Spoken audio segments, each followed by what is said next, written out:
Bismillahirrahmanirrahim. Assalamualaikum warahmatullahi wabarakatuh. Alhamdulillahirabbil alamin. Asbahna wa asbahal mulku lillah. Walhamdulillah. La ilaha illallah. Wahdahu la syarikalah.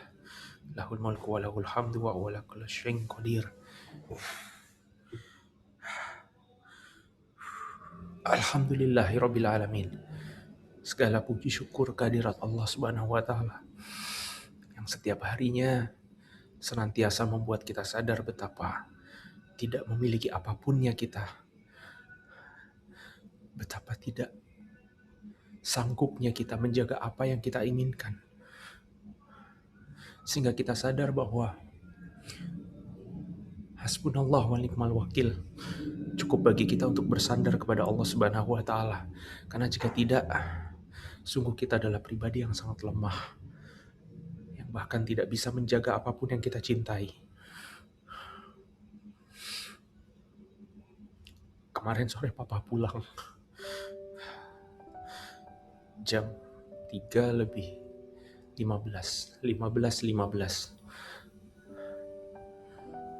Dokter sudah angkat tangan karena secara klinis ngedrop luar biasa dan upaya medis sudah nggak menemukan hasil dan nggak tahu harus kayak gimana lagi. Insya Allah 1 jam 2 jam lagi akan diberangkatkan ke rumah duka kita di Tegal. Insya Allah akan sebentar disolatkan di Masjid Abu Bakar di belakang rumah. Papa DKM-nya di situ. Kita lihat banget perubahan Papa di akhir hayatnya. Sholatnya rajin, ke masjid terus. Jauh lebih sering ke masjid Papa daripada anaknya yang kuat-kuat ini. Tadi coba buka WhatsApp Mama. Mama nunjukin Papa udah mulai mau ngaji bareng. La yajiduna waliyau wala nasiro. Mereka kekal di dalamnya selama-lamanya. Mereka tidak akan mendapatkan pelindung dan tidak juga mendapatkan penolong.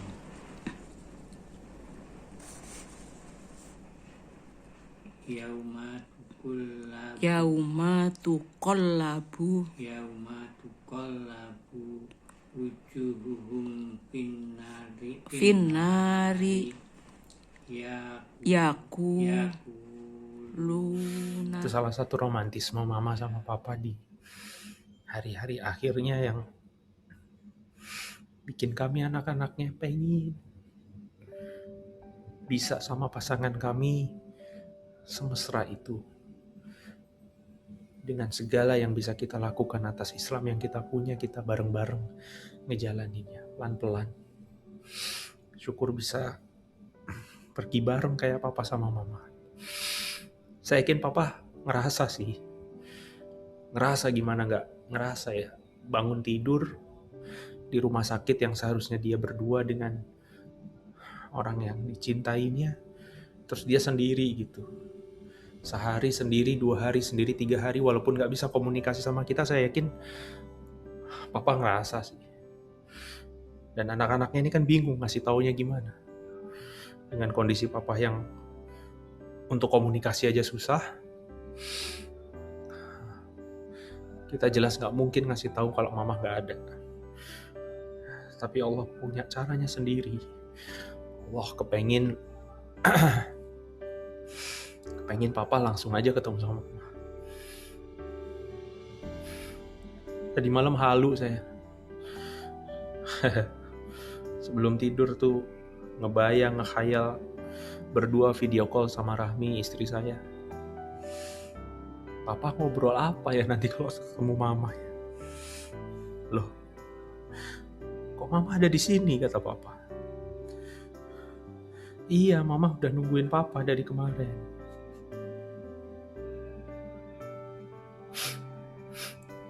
Kan papa pergi dulu, mah. Enggak, yang pergi dulu tuh mama.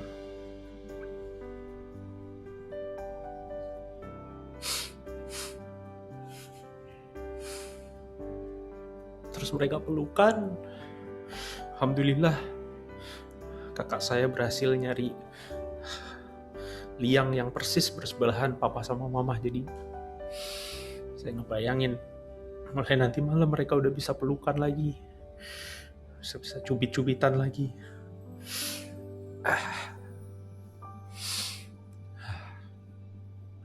Apa ya, saya nyoba nyari sesuatu yang bisa jadi nasihat terbaik papa untuk kita semua.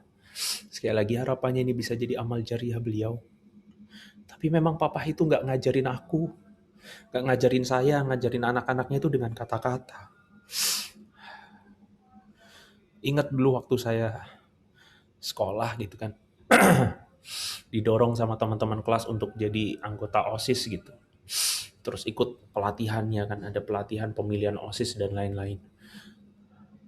Ada satu cari kertas gitu, saya disuruh nulis posisi utama yang ingin dicapai gitu. Blank.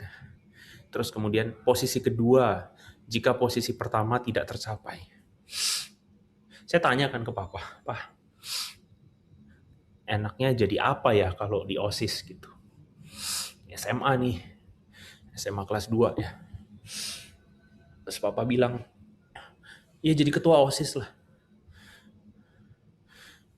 Berarti pertanyaan pertama ketua OSIS, jawabannya iya. Terus ada pertanyaan kedua, Pak. Kalau nggak bisa jadi ketua OSIS jadi apa? Papa bilang, jadi ketua OSIS lah. Buat apa jadi wakil?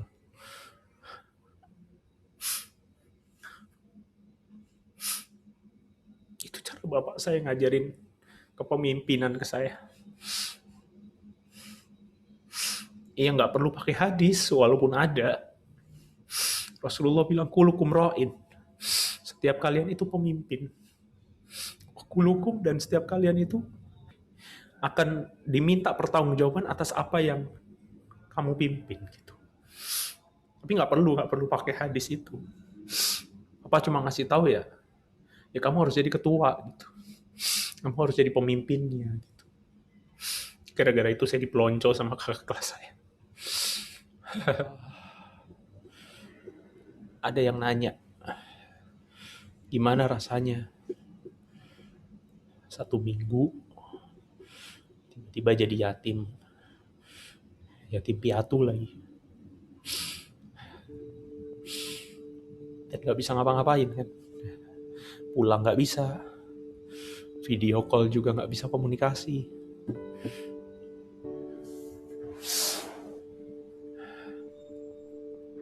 Untung ada Islam, teman-teman, yang senantiasa memberikan celah, ruang untuk kita punya area di mana kita bisa berikhtiar di situ. Kalau nggak habis saya sekarang, nggak gila aja udah bagus gitu. Allah bilang kan di dalam surat Yasin gitu. Bismillahirrahmanirrahim.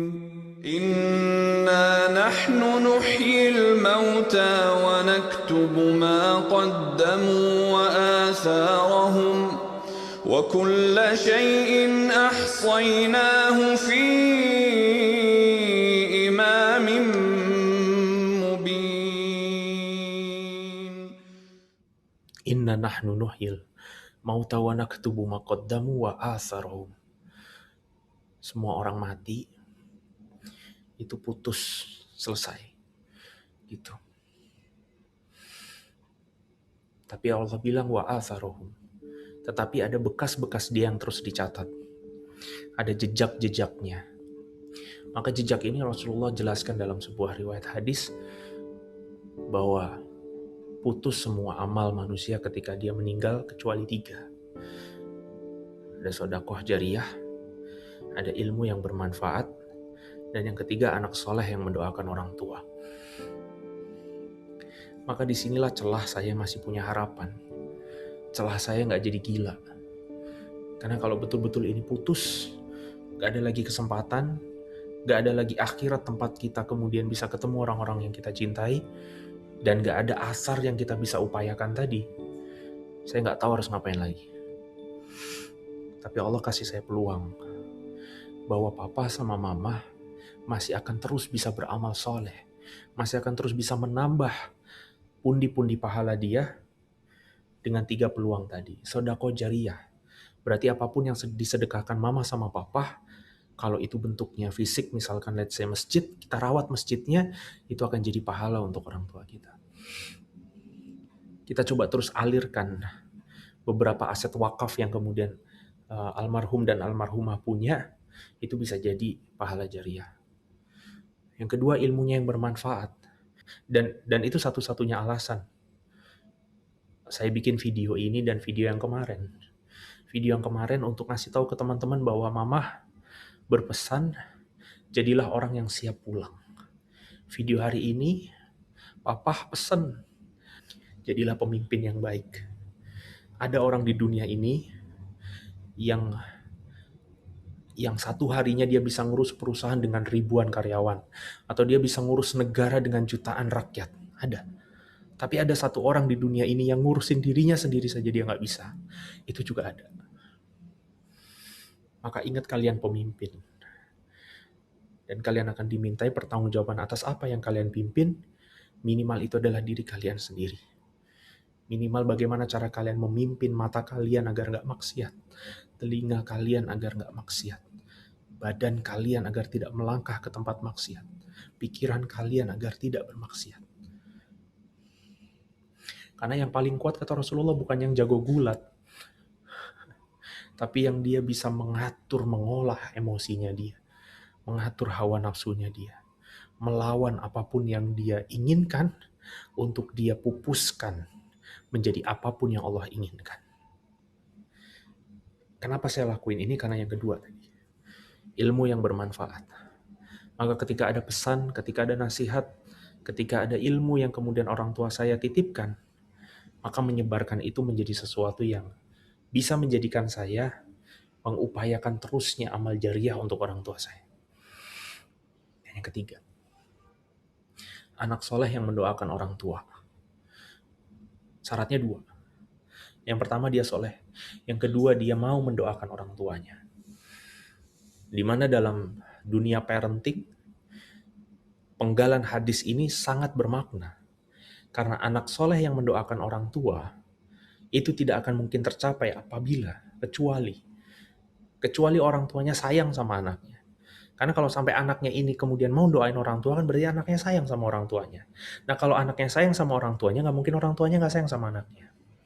Dan anak yang soleh itu nggak mungkin muncul ketika tidak ada pendidikan agama yang baik yang diajarkan orang tua kepada anaknya. Maka pesan ekstrak daripada potongan hadis ini adalah sayangi anak kalian dan ajarkan agama kepada anak kalian. Biar anak kalian jadi anak soleh yang mau mendoakan orang tuanya. Dan ini yang mau saya upayakan. Walaupun gak pede atas kata anak soleh tadi, tapi paling gak ini celahnya. Ini peluangnya untuk saya masih bisa berbakti kepada orang tua saya. Untuk saya masih bisa ngelakuin sesuatu untuk orang tua saya. Kalian tahu gak sih? Ketika banyak orang yang nangis meraung-raung, gelap matanya ketika orang tuanya pergi. Karena dia ngerasa sudah gak bisa ngapa-ngapain kan. Saya ini bukan gak bisa ngapa-ngapain. Ketemu aja gak bisa. Ulang aja gak bisa. Megang tangannya yang sudah dingin saja gak bisa. Maka beruntunglah saya masih punya Islam yang mengajarkan saya celah untuk saya bisa lakukan bahkan dari hari ini sampai nanti saya meninggal dunia untuk orang tua saya. Dan celah itulah yang kalian juga miliki untuk orang tua kalian, baik masih ada maupun gak adanya dia. Sebagai penutup saya ingin menyampaikan betapa orang tua itu adalah bisa dikatakan Setelah Allah dan Rasulnya, dialah yang mencintai kita lebih dari siapapun. Kalau kemarin cerita mama mengangkat tangannya berjam-jam untuk berdoa, dan saya yakin ada nama anak-anaknya yang tersebut di sana. Papa ini Masya Allah. Papa ini yang di akhir hayatnya masih membuat anak-anaknya menjalin silaturahim yang gak pernah terjadi sebelumnya. Kami 4 bersaudara, sebulan sekali nelpon udah bagus. Antar kami ya. Kalau kami nelpon orang tua sering, tapi antar saudara ini nelpon ya sebulan sekali udah bagus gitu. Paling banyak cuma komen di grup WhatsApp gitu ya. Tapi karena kondisi papa yang terakhir kemarin, kami setiap hari itu bisa video call 4-5 kali.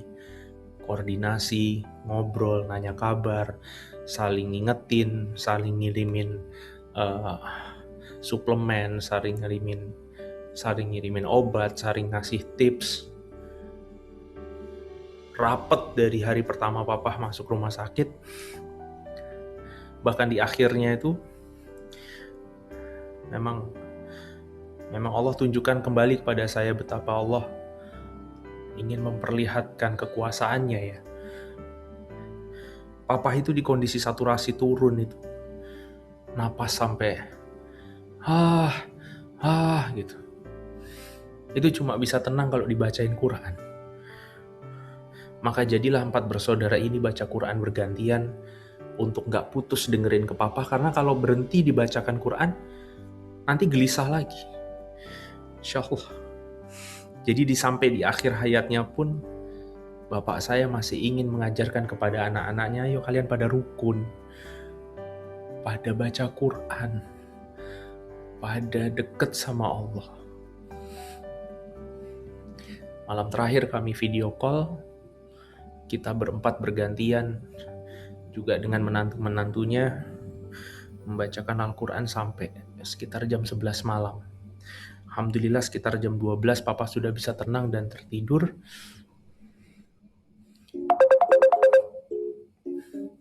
Ustaz Felix telepon. Yuk, Assalamualaikum Ustaz. Sehat bro. Sehat, Alhamdulillah. Ya wis lah. 5 tak pesenin ya. Iya Ustaz, makasih ya Ustaz. Kamar 511. Ya, tapi nggak ada minumnya. Gak apa-apa, ada dispenser. Iya Ustaz. Yuk. Assalamualaikum bro. Waalaikumsalam warahmatullahi.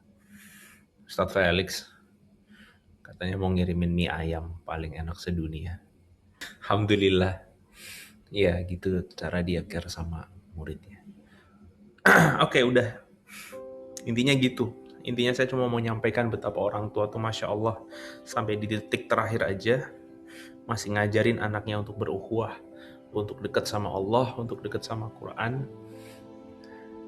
Dan semoga kita anak-anaknya bisa ngejalanin terus ajaran terakhir dari papa kami untuk selalu komunikasi antar saudara, saling tolong, saling support. Dan yang lebih penting daripada itu, saling nguatin dengan Quran. Semoga kalian dan saudara-saudara kalian Allah jaga dalam Islam. Allah indahkan persaudaraan kalian sampai kelak bersambung ke surga. Yang bisa kami sampaikan. Makasih banyak udah denger celoteh saya. Agak panjang hari ini, mohon maaf. Assalamualaikum warahmatullahi wabarakatuh.